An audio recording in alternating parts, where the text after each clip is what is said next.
আসসালামু আলাইকুম। HSC 26 batch ইংরেজি প্রথম পত্রে হিউজ কমন পড়ানোর পরে আজকে ইংরেজি সেকেন্ড পেপারে তোমাদের কিছু কথা বলতে এসেছি।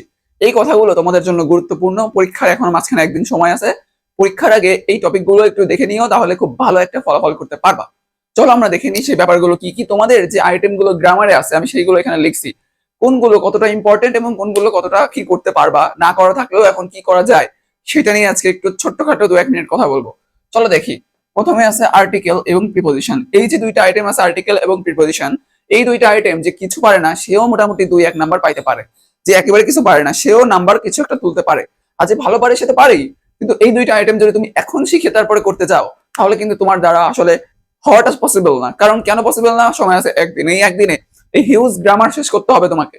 হিউজ গ্রামার তুমি যদি এখন এই দুইটার যত রুলস আছে সব রুলস পড়তে যাও তাহলে তুমি পারবা না। তো তুমি আগে যে এইটুকু পারছো সেইটুকু এটা রেখে দাও, আর যদি পারো এখান থেকে ম্যানেজ করে নিও। আমি আশা করি বুঝতে পারছো কি বলতে চাইছি।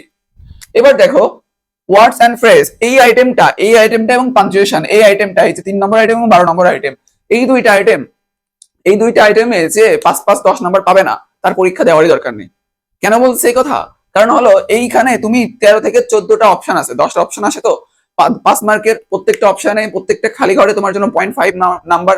এখন 10টা অপশন আসে, 10টা অপশন তোমাকে লিখতে হবে ভালো করে সাজিয়ে কোনটায় কোন অপশন বসবে। এখন এইটা তুমি মাত্র 13 থেকে 14টা, তুমি বিগত সালের কোশ্চেন অ্যানালাইসিস করো, 13 থেকে 14টা অপশন ভাই। এই 13 থেকে 14টা অপশনের মধ্যে 10টা অপশন প্রতিবার আসে। লাস্ট কয়েকটা যে কোনো বোর্ডের কোশ্চেন সলভ করতে পারো। আর এবার তো সম্মিলিত বোর্ড আসবে। তুমি 13 থেকে 14টা অপশন করলে যদি 10টা অপশন 100% কমন পাও, এর থেকে সহজ আর কি আছে? যদি তোমরা এখানে কোনো সমস্যা থাকে তাহলে আমাকে কমেন্টে একটু বলে যাও যে ভাইয়া এই ক্লাসটা লাগবে, আমার এই ক্লাসটা দেওয়া নাই। যদি লাগে তাহলে কালকে সকালের মধ্যে আমি এই ক্লাসটা তোমাদের ম্যানেজ করে দিব, এবং খুবই সহজ এটা। যদি লাগে কমেন্ট করো। এবার দেখো 4 নম্বরে আছে কমপ্লিটিং সেন্টেন্স। এই কমপ্লিটিং সেন্টেন্সের মাত্র 9 থেকে 10টা নিয়ম পড়লে 7-8 মার্ক কমন পাবা।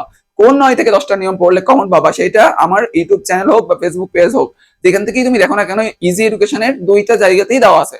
জাস্ট ওই ভিডিওগুলো দেখে নাও ভাই। মাত্র 7-8 মিনিটের ভিডিও, একটা ভিডিও বড় ভিডিও না, 10 মিনিটের উপর তো কোনোটা নাই, 10 মিনিটও নাই, আরো কম।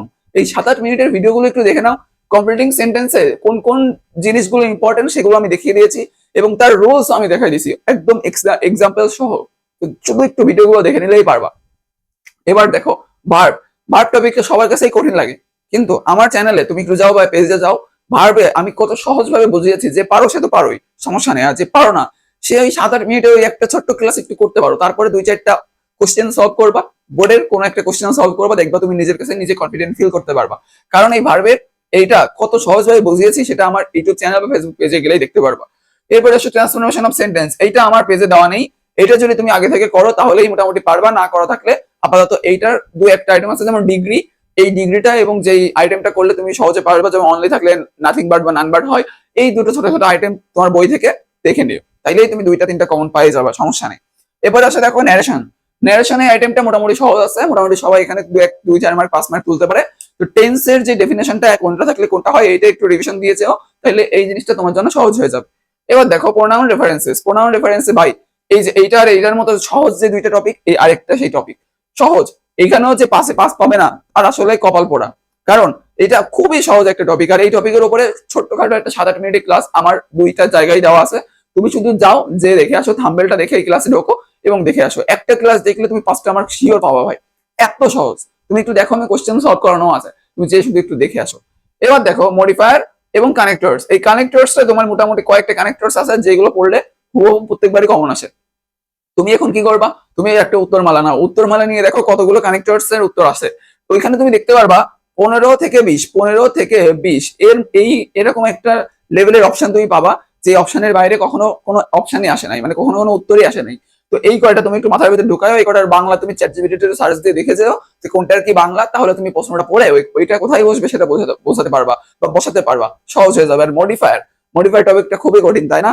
এইটার ক্লাসও আমার পেজ এবং ইউটিউব চ্যানেলে দেওয়া আছে, তুমি শুধু একটু দেখো ভাই। কঠিন টপিক গুলো কত সহজ ভাবে বুঝিয়েছি, এটাই তো ইজি এডুকেশনের কাজ, কঠিন টপিক গুলো সহজ ভাবে বোঝানো। এবং সম্পূর্ণ ক্লাসগুলো মাত্র 7-8 মিনিটের ক্লাস, কোনোটা আরো কম। এগুলো একটু দেখে নিও, তাহলে তুমি একেবারে কম্প্যাক্ট একটা প্রিপারেশন নিয়ে যাইতে পারবা। এবার দেখো সিনোনিম অ্যান্টোনিম, এটা তো সম্পূর্ণ মুখস্থের উপরে ভাই, এটা তো অনেকেই দিতে পারে, অনেকে বিভিন্ন ধরনের সিলেবাস দিবে, সাজেশন দিবে, তো এইগুলো দেখতে পারো, তোমার ইচ্ছা। বাট আমি যেগুলো বললাম, যে ক্লাসগুলো আমি নিয়েছি সেই ক্লাসগুলো যদি তুমি করো, গ্রামার আইটেমে অবশ্যই তুমি কিচ্ছু না করলেও এখন খুব ভালো একটা ফলাফল করতে পারবা। পাস্ট নিয়ে তো অন্তত চিন্তা করা লাগবে না। আর যে রিটেন সাইটটা আছে, মোটামুটি প্যারাগ্রাফের সাজেশন আমি আগেই দিছি, আজকে কমন পাইছো সেটা দেখছো, ওইগুলোই পড়ো। এবারে কম্পেয়ার এন্ড কন্ট্রাস্ট এই প্যারাগ্রাফ গুলো একটু পড়ো, যেমন ভিলেজ লাইফ এবং সিটি লাইফের মধ্যে কম্পেয়ার করা, পাবলিক ইউনিভার্সিটি প্রাইভেট ইউনিভার্সিটির মধ্যে কম্পেয়ার করা, এই জিনিসগুলো একটু দেখে যাও। এই প্যারাগ্রাফ গুলো কম্পেয়ার এন্ড কন্ট্রাস্ট প্যারাগ্রাফ দেখে যাও, সেকেন্ড পেপারের জন্য গুরুত্বপূর্ণ। কম্পোজিশনের সাজেশনও দেওয়া আছে আমার পেজে, ওইখান থেকে দেখে নিও, বাকি সবগুলোই দেওয়া আছে। মোটামুটি তো এই ছিল তোমাদের আজকে সেকেন্ড পেপারের কিভাবে পড়তে পারো সে আর একটা কমপ্লিট সাজেশন। এই সাজেশনটা ফলো করলে ইনশাল্লাহ তুমি ভালো করতে পারবা। বিগত ভিডিওগুলো যারা দেখেছো তারা জানো কেমন কমন এসেছে। তো যাদের এই ভিডিওগুলো উপকারে আসে অবশ্যই আমার ফেসবুক পেজটাকে লাইক করে ফলো করে দিও এবং ইউটিউব চ্যানেলটাকেও লাইক করে সাবস্ক্রাইব করে দিও। আসসালামু আলাইকুম।